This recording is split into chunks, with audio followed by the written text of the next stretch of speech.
Hi guys, welcome back to the shop. Hey, today I've got another 185 Suzuki to bore. This one has looks like been underwater. It's in pretty bad shape. Uh, I think it'll clean up, but we're going to have to go a little bigger than what we wanted to. It's just, I mean, when you get the pitting like that in there, you never know exactly how far it's going to go, how deep it's going. And this one, I can tell it's pretty deep to start with.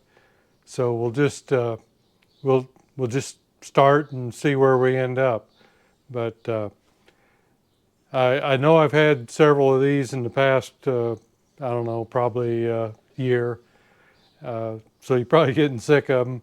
But I've got another one for all those that like to see the boring. So let me get you overhead here. We'll take a peek at the cylinder and the piston and see what we need to do, then we'll get her set up. Before we get into that, I just want to thank Ed for the t-shirt. It's the Moto Guru, and let's see, Virginia 2025. So I hope he has fun out there. I know he does because he just rides and rides and rides. There's nobody that rides more than Ed does, in the Northeast especially. So I just wanted to thank you, Ed, for the t-shirt. All right, let's take a look at this. I'm gonna get you set up, I think, with a different camera, see if we can get a better look at it.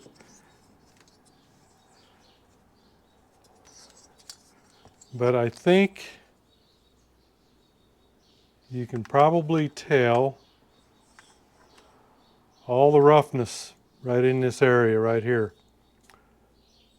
That's what I'm talking about. The piston was stuck. Naturally it would be. And he got it out. And I don't think that he caused any more damage or anything. It's just you've got to be able to get them out before you can do anything about them. So I think it's okay. I mean, not that we're going to use it, but the cylinder I think is okay. You can see the scoring.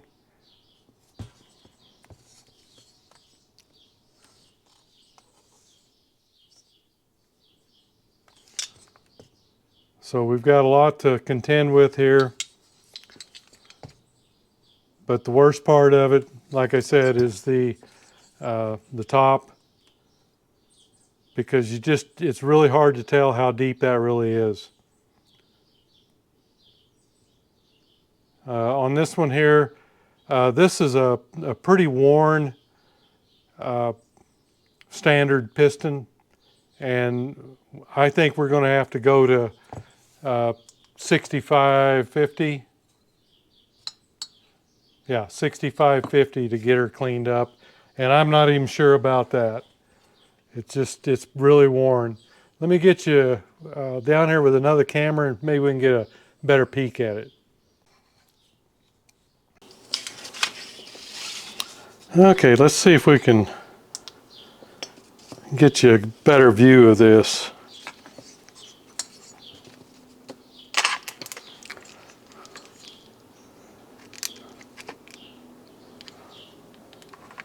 Okay, I think you can see we were really pitted bad up there.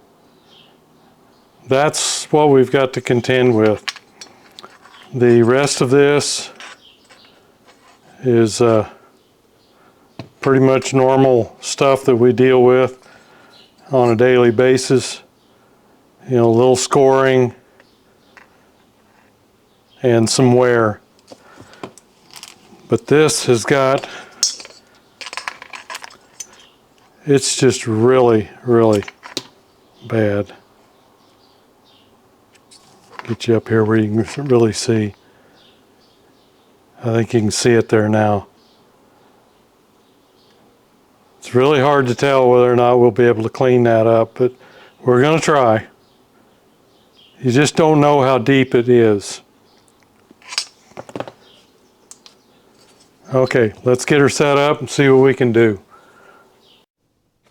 Thanks, guys. don't forget that thumbs up. It really helps. Okay guys, got it all bolted down, and I'm ready to set the center, get it as close as I can anyway. So let's see where we're at. Oh, not bad. Not bad at all. Okay, let me go ahead. I can put that in gear and turn it on.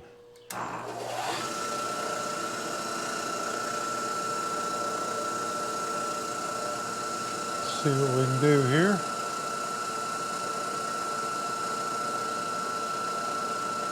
Oh, that's pretty good.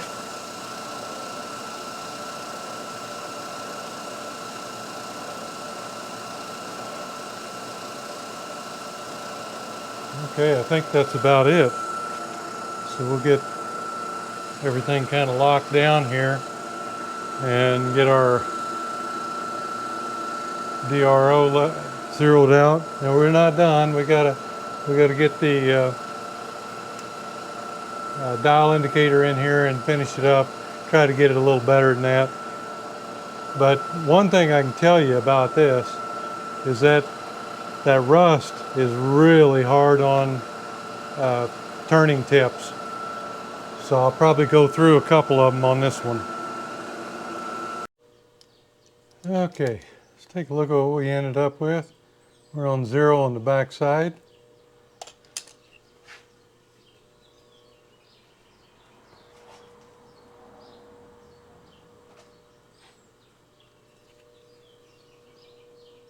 Zero on the right side.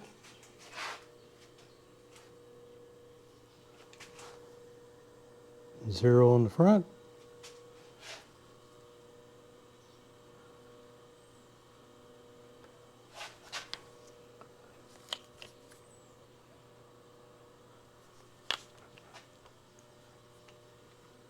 And pretty close there. I think we're close enough. I know we're probably going to end up having to move it anyway. It's that's pretty rough. We're going to have to see what our first trip through shows us as far as wear goes. Let me get you situated here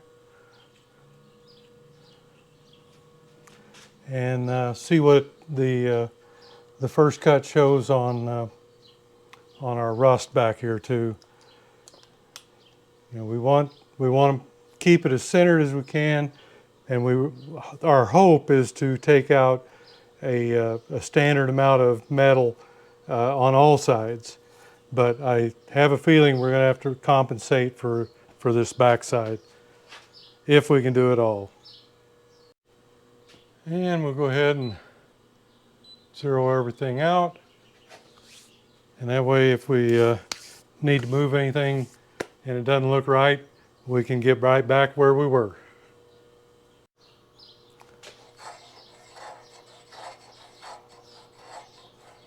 Pretty much a cut all the way around. Of course, that's right at the top. That's not in the wear area.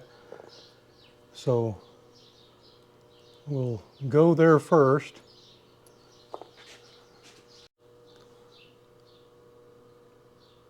Okay, let's take our first cut.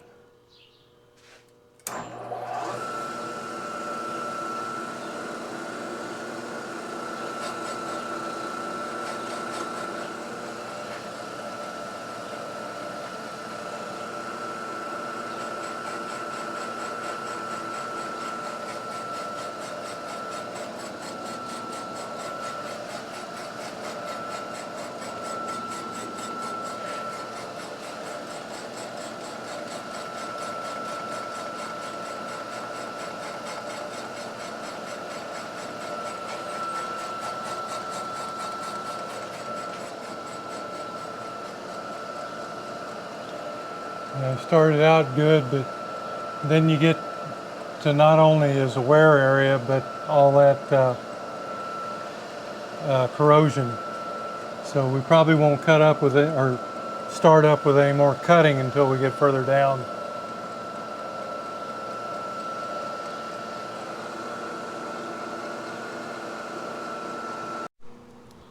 Okay, you can see here at the top, this is how we centered. That was the the ring stop about here. So this is normally the least worn at the top anyway. The bottom a little different.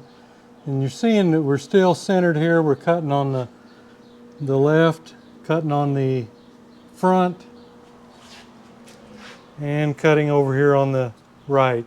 So we're initially very well centered, and if you look down towards the bottom, we're cutting the bottom on this side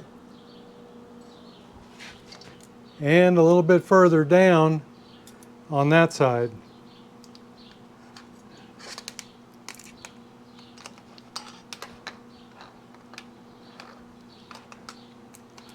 Trying to work something out here where you can see.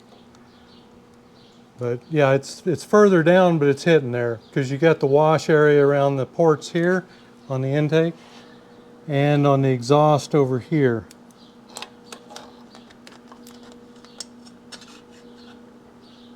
And it's hitting a lot of the scored areas. I think you can tell that too. Right here, where the piston was stuck and scored as it drove out. But we're going to need to go a little deeper on our cut to see if we're going to be able to get that, because it's so far hadn't done much over here at all. So that's 3/1000ths right there, and or approximately. The first cut's kind of hard to determine. So we'll take another 2 and see what happens. Starting to get into that rust area a little bit more now.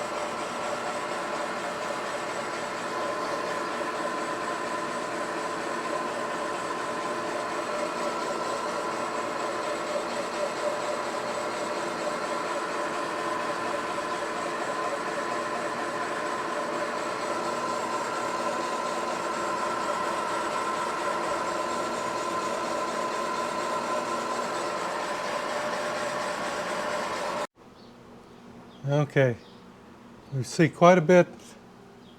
It's cutting the bottom down here at the very bottom, and it's cutting at the very top.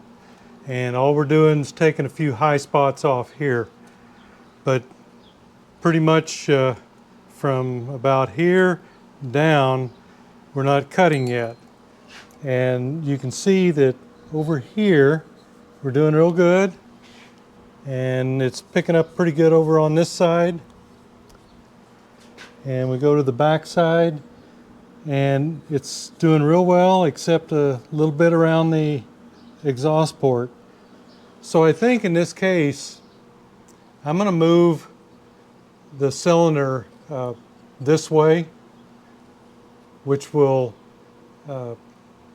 it'll get me into this. Now is the time to do it.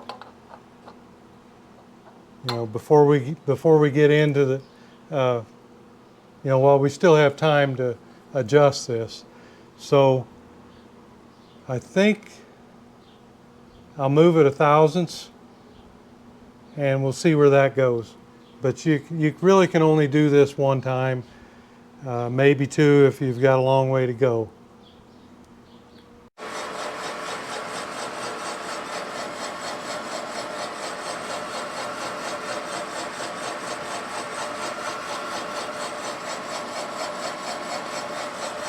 I'm going to get through all this rust, and then I'm going to have to change the bit. It disintegrates a carbide bit.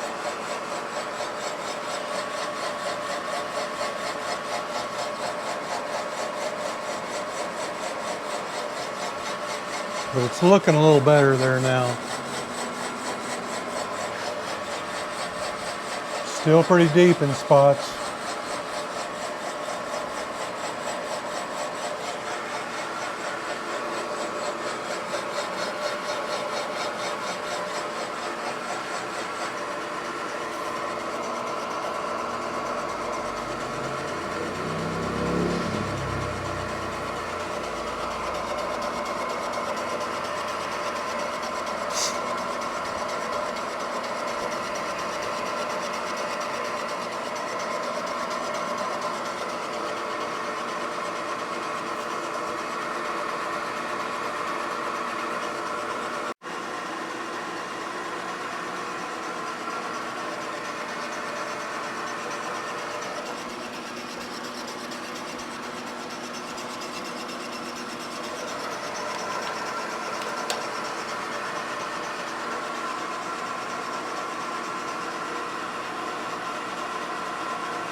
All right, we're making some headway, but they're still deep. This one right here is pretty good, and that one is. We're still needing some to clean up on around the exhaust and the intake down here.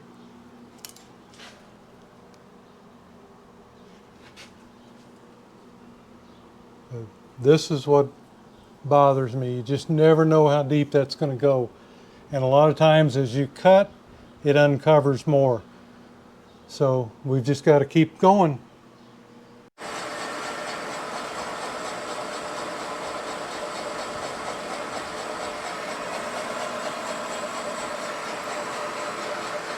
You almost look like you're gaining some ground, and then as you cut through, it really doesn't look that much different.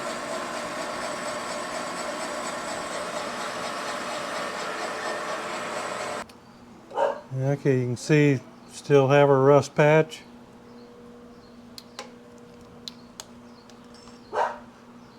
Still got some around the intake port,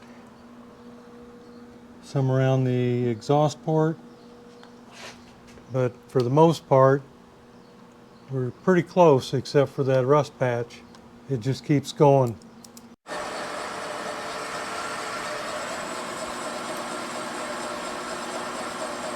It really does clean up a little bit more every trip through, but with that rust like it is, it just keeps showing up more and more every time you go through.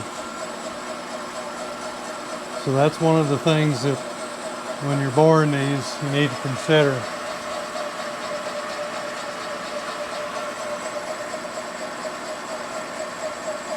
It seems like it takes it away, but it also seems like it digs it up and brings it to the surface.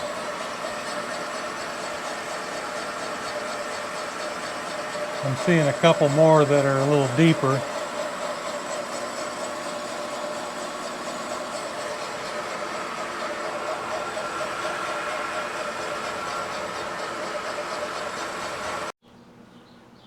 Another trip through, and we're all but cleaned up everywhere except there. Just keeps going. I just changed the insert,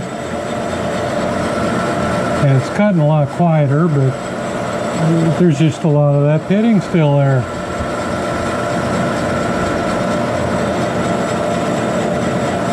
I just don't know whether we're going to clean it up or not.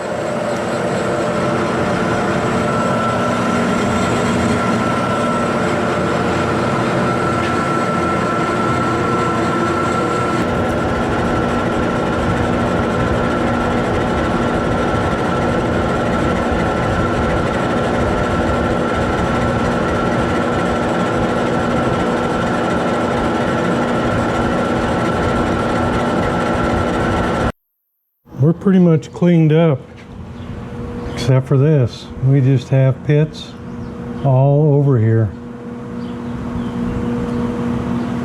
On this side too. I tell you, it's try to avoid any cylinder that has rust in it that deep, that much of it, because those pits just go. Every time I bore one of these cylinders that has a patch of rust like that, this is what I end up with. Really need to try to, a little surface rust, no problem, but when it's pitted, you got to really be careful.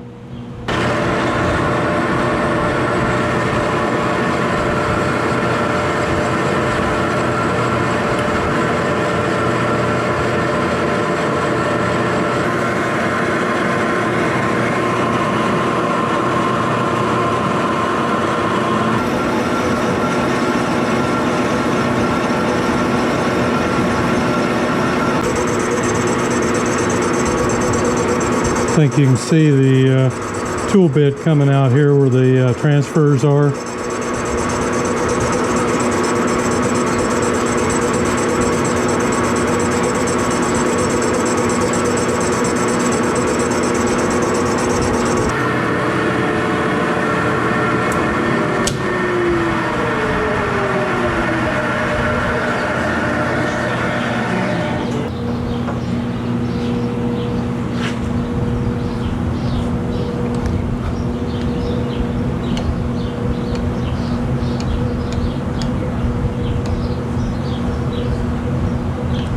Still dealing with this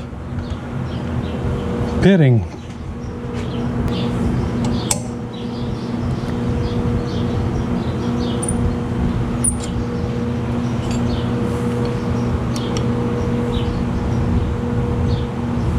And we're at 2.541 and we've got to get to 2.579, so 38 thousandths. And we're still trying to clean up some rust pitting here.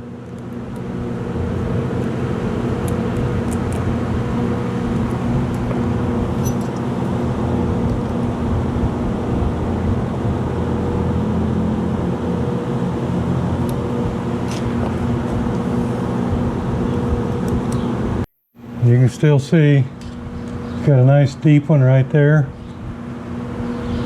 Got one down here. It's like 1, 2, 3, 4, 5, 6, and some kind of lines there too. Oh, that's where I pulled the measurement right there. But we've still got pitting going on, so this probably would have cleaned up at 65.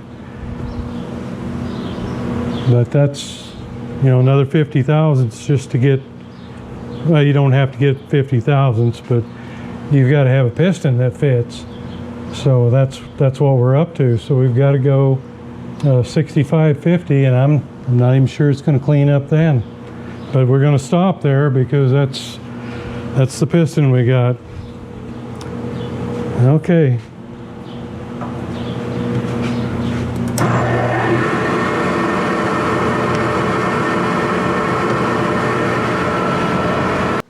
Okay, I think we about got rid of them. I've got one right there. Seemed like I saw 3, but they're going to be gone. I think it's just a sad thing that we had to go 3 sizes to get rid of them, and otherwise we could have went 2 sizes. Just went to a 65 instead of a 6550. But that's the way the sizes are, so we have no choice. And we're at 21 thousandths before the piston will be the same as the cylinder. So that's half of your 50. But just can't be helped. That rust is bad news. It's bad on your inserts too. This is a $25 insert, and I'm on my second side on it. So that's just part of the deal. But usually I can get one bore out of one side, and this one here I'm already on two.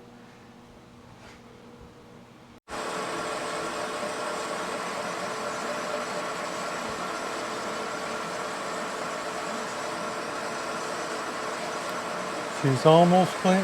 I mean, we're almost to the dimension we're looking for. We've got 14 thousandths, and then we'll hone the rest after that. Everything's cleaned up. It's just sad we had to go so far.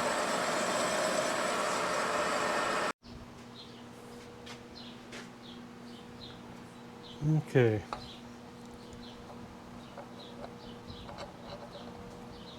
Okay, we're getting pretty close. Let's see what we are.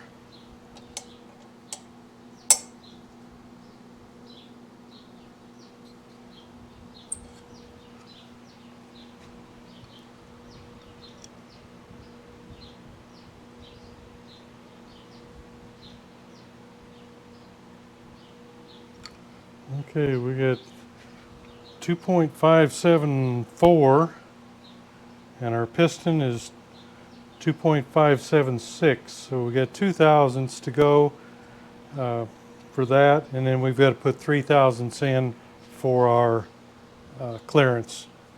So I'm going to go ahead and set up, take the last cut with 2 thousandths, and then we'll put the clearance in.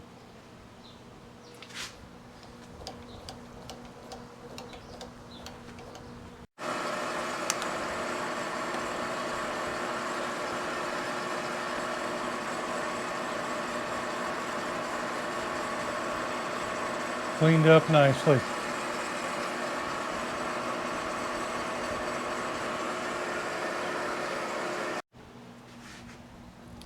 Okay guys, there it is. That's kind of where I like to stop.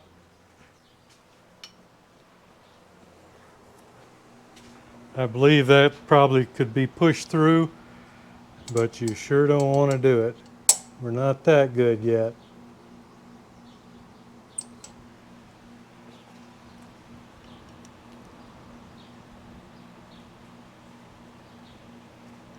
Okay, yeah, that's it.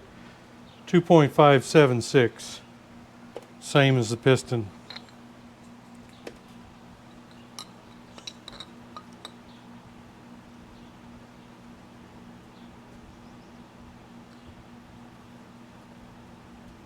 Yep. Okay, so we'll pull it out of here and start the hone tomorrow. Okay, I've been asked a couple times about how I do my measurements, and it all starts with actually the piston. You measure the piston, and then I come over to my dial bore gauge, and it actually has its own setting fixture where I go ahead and put the exact size that I took from the piston skirt into the setting fixture, and then I set the dial bore gauge up until I'm zeroed out on it. And that way, as I start the hone, I'm going to come down and get my 2 or my 3 thousandths or whatever. You've got the plus side here, the negative side over here. Let me go back over to the piston just a minute. Okay, I'm going to do this one-handed, so it's not going to work very good, but you can get the gist here. On most of the Suzuki pistons, if you're using an OEM piston, you want to measure it the way that the manufacturer tells you to measure it. Usually it's going to be from some distance from the bottom of the skirt, maybe 3/8 to 1/2 inch to maybe even almost an inch, depending on what piston it is. But for this being a Wiseco, you're going to go by the manufacturer recommendation for your clearance. So you're going to check the widest part, which is going to be at the very bottom of the skirt. And in this case, it's 2.576.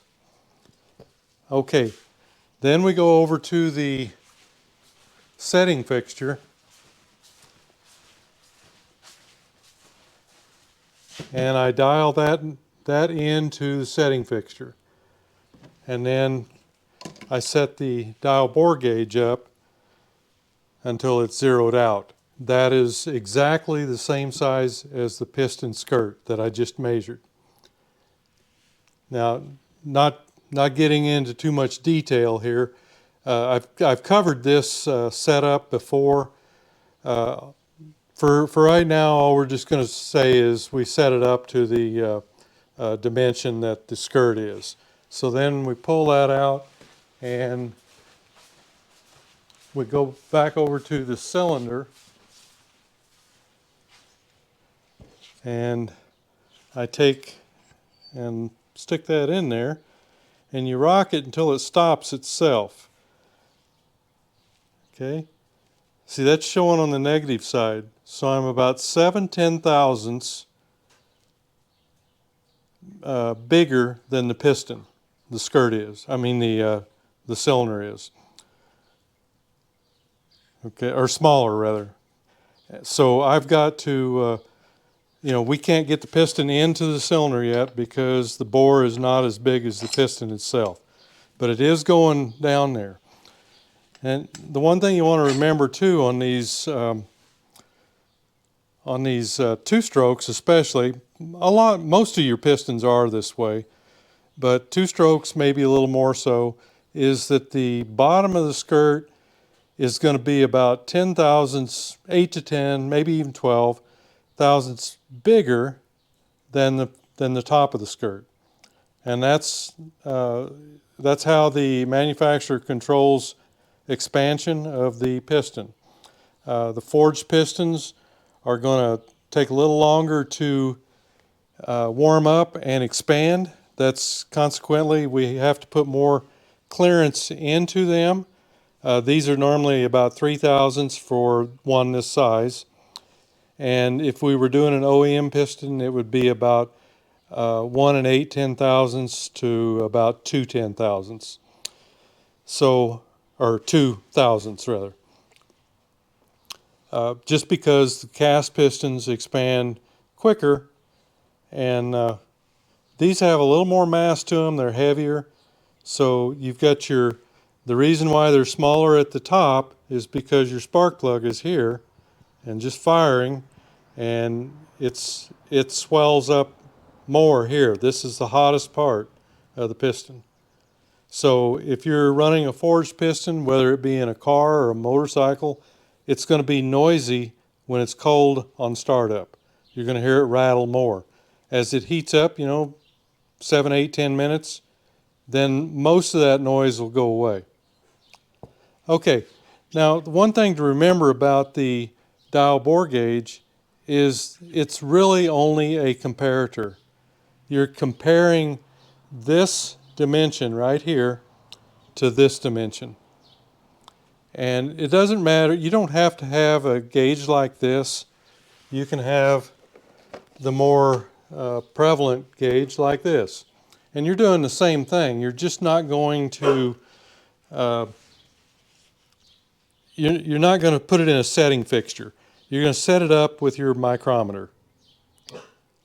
That's all you're going to do. So you're going to measure your piston skirt, then you're going to come over and measure and zero out your dial bore gauge.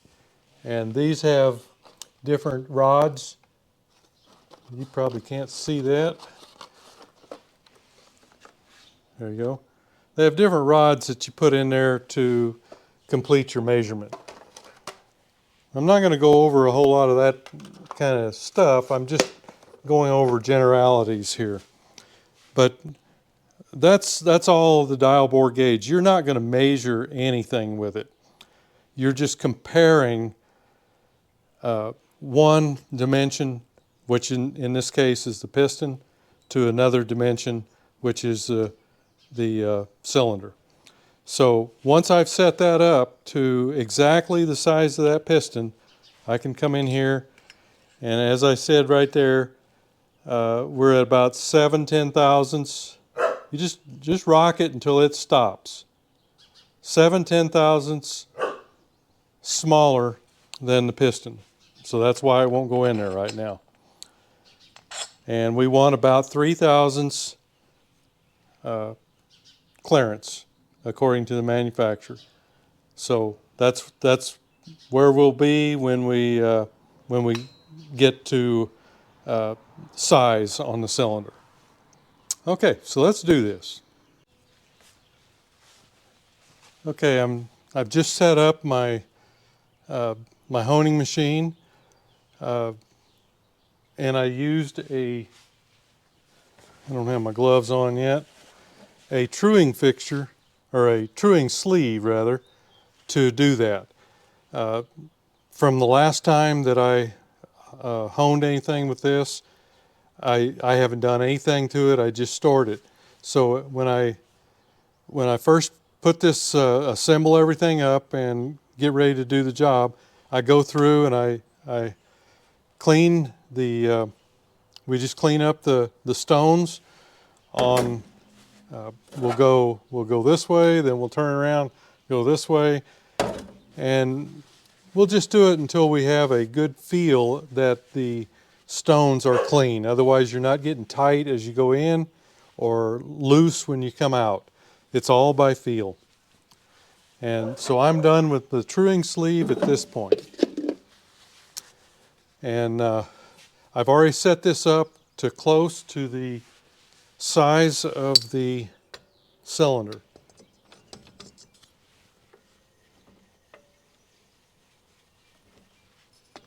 That was the truing sleeve size.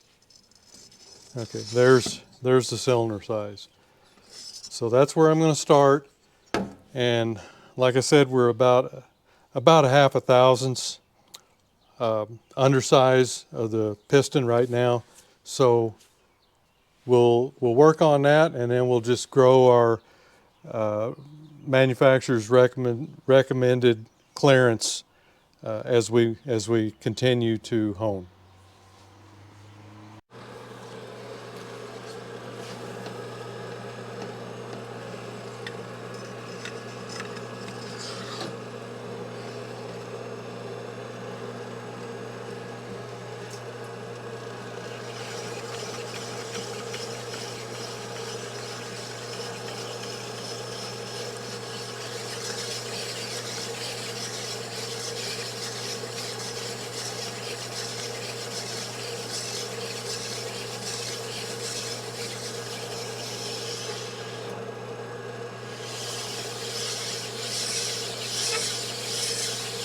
The squeaking you'll hear once in a while are the aluminum scrapers that are between the stone sets.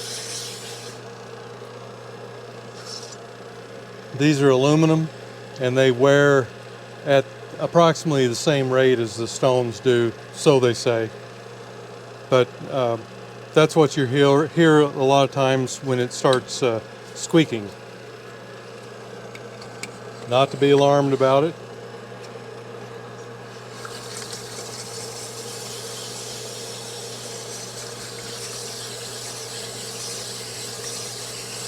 You've got to overstroke this each time, front and back, so that you maintain your bore integrity. You don't want to introduce taper into the bore.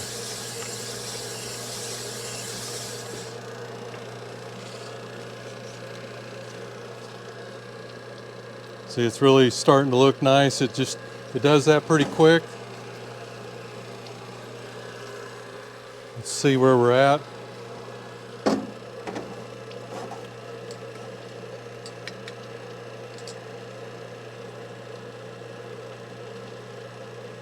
Okay, we're at about 3/10,000ths right now. I'm sure that's glaring on there. So it goes away pretty quick to start with. and then it goes a little slower. You can use a rougher grit if you want to go 150 or something to start with. You can do that. I usually, I'm not honing that much, so I just go with 280. That's usually what I'm operating with. Some bores I'll go to 400 on, but usually 280 is right where they want you to be.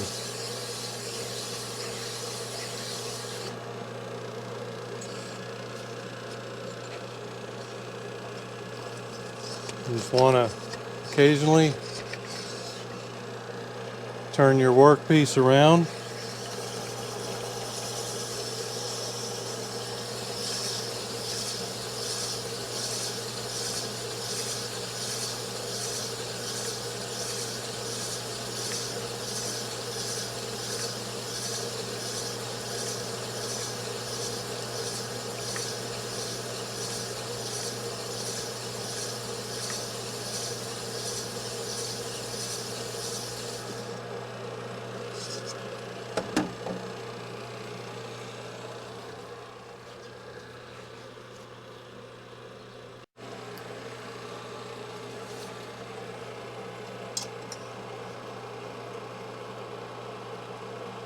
Okay, we're right at 0 now. I think you can see that. You just go up until it stops going. Okay.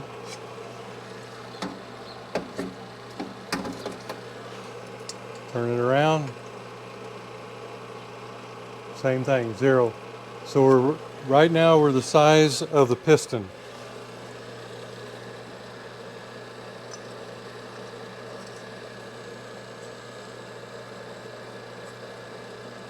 So that goes on in now. It would go all the way through because we're 0 on both sides.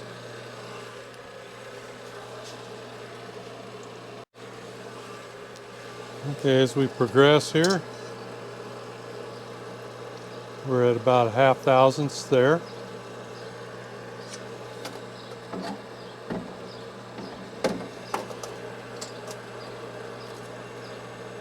And the same there. 0.5 thou. So we know that we're gaining on our clearance, and we also know that we've not introduced any taper into the cylinder. As we're going along here, I'll show you all the information you need is on the Wiseco box. You know, it tells you what it fits up here in the top line. This number 2579 over here is the same as this one down here. That's your ring set. And your clearance, they want 3 thousandths. And that's compression height of the piston, the bore size. Pretty much if you bore it to that, you're going to be right on the money. I believe that the 256 is the pin, and CW16 is the keepers.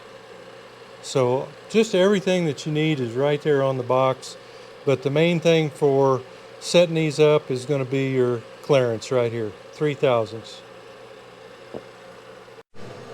For those that don't know, down here is how I control it.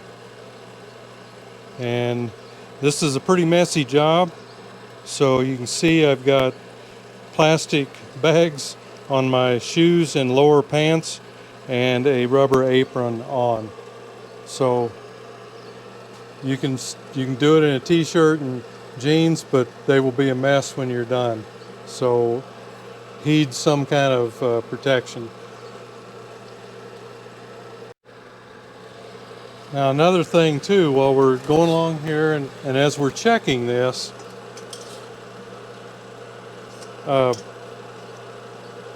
we have to remember that honing this introduces heat into the cylinder, so it can be actually bigger than it is.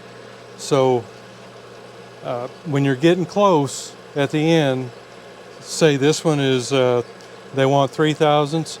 When when your dial indicator or dial gauge is showing about 2.5, you need to be very cautious and allow it to cool off once in a while for a few minutes, and then check it again. And you'll see that it will be off a few 10 thousandths. So you just want to heed that. And also, when you're done, you know, it says your dial bore gauge is going to say it's 3. It's probably not, because it's warmed up. So let it cool off for a little bit, then come back and check it again. And again, it'll be a little bit closer than what your first reading was. So then you can finish your hone.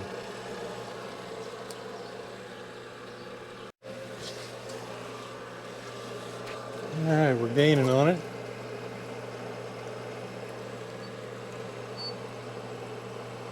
Right at 2.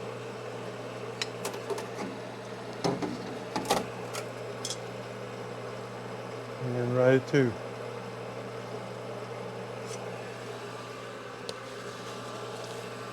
Just almost done. We've been at it about 10 minutes.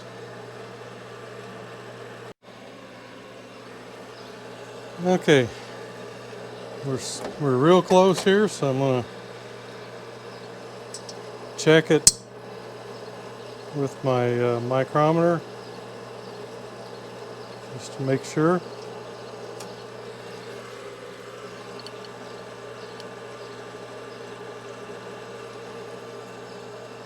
Okay, there's 3 thousandths over.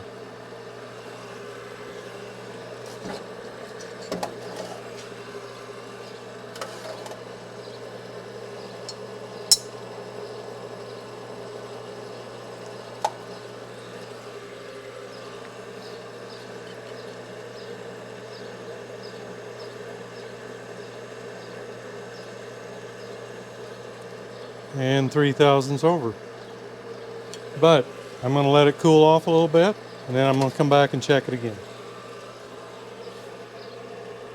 Okay, I just happened to look out here. Something didn't look right. There's a snake out here.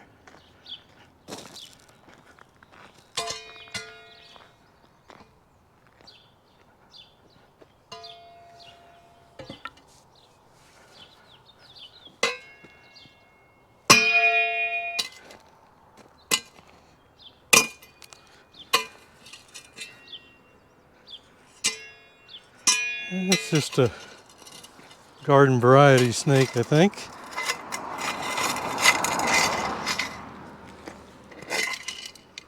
I don't like them though.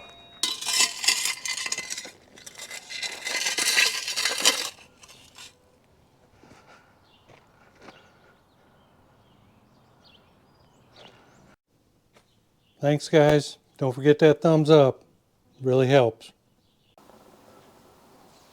Okay guys, there's the finished bore and hone.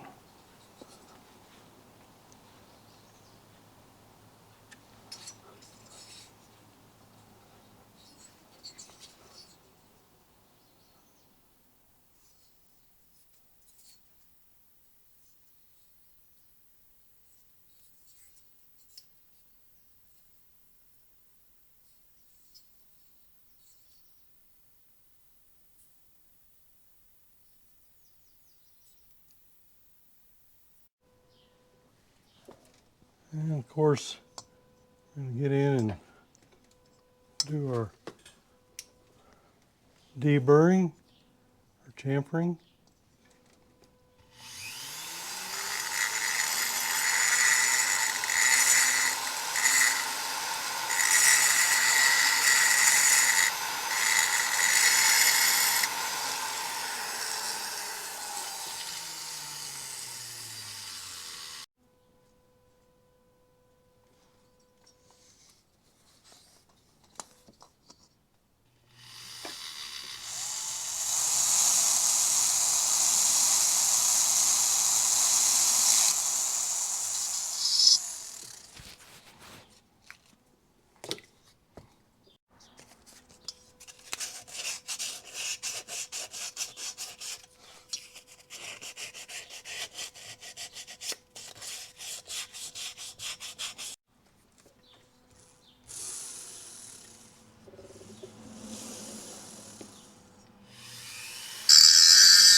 Okay, we're all deburred here. You always want to make sure that you blow some air through the hole right there, especially if you're doing any sandblasting or anything like that to them. Make sure that's not plugged up. That's your oil hole. I can feel it with my finger, but I'm gonna put this in the ultrasonic cleaner and give it a final wash, and then all I've got left to do is surface the head here real quick before I do that.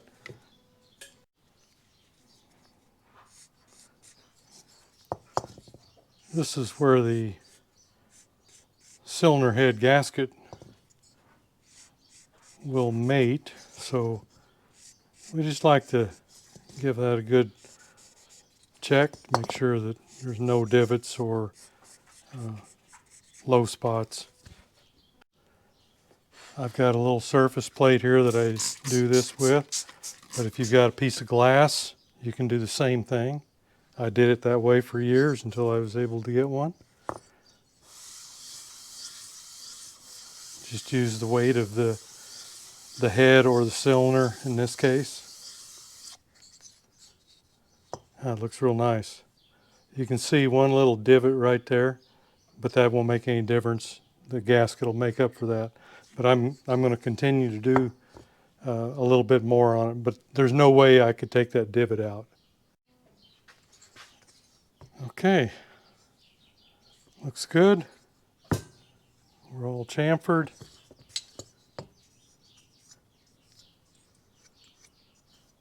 And you just run your finger down there and back and forth on those ports.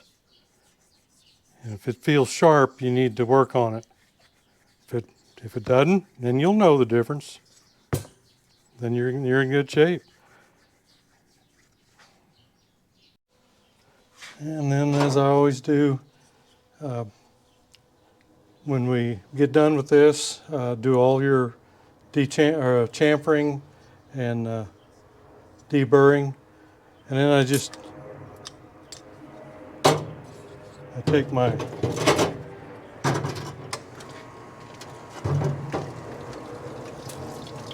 ball hone, and this will deburr or chamfer the sides of the ports.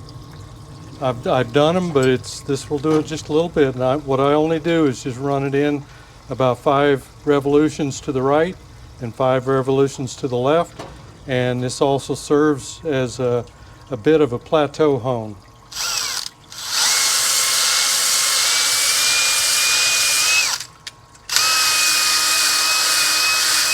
And that's it.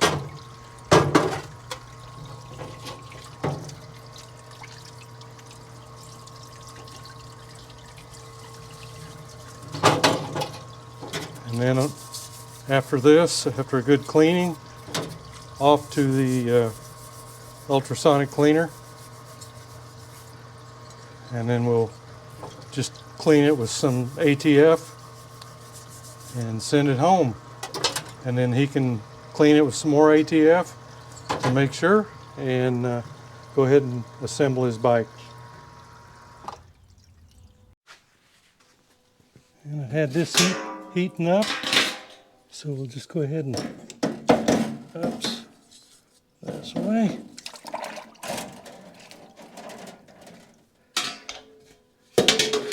Let that set in there for a while, and we'll run it for about 30 minutes. I have a lot of people ask me what I use for solvent in there. I use Simple Green Pro, which is it's actually purple, and it is safe for aluminum. So that's what I use. I buy a gallon of it. This is a 5-gallon machine. So when I mix this up, I use 1/4 of a gallon of the Simple Green Pro, and it really works great. Okay guys, there we have it. Yet another TS185 Suzuki bore. Hope you're not getting tired of them. I think I've probably done 5 of those this year, and probably did a video on all of them. We went to 6550 on this one, and that was because of all the rust. And I do say, guys, if you find one rusted like that, pass on that, because it's there's a lot more cylinders out there, and you know, you've got to be able to find one better than that. I mean, this is a good. It's going to last him a long time, but we've had to take so much out. You've only got one oversize left, and by the time you need that oversize, it may, you know, it may actually take more than that to do it. So he may only just get this bore out of it, and that's all. But that's what happens when you find them rusty like that in the pits. You just can't really tell how deep those pits are. I go in there and I pick at them and try to figure out, you know, first thing you want to do is look at the rest of the cylinder and see if it'll clean up. But I get in there and I pick at those a little bit just to see what I think I'm going to have.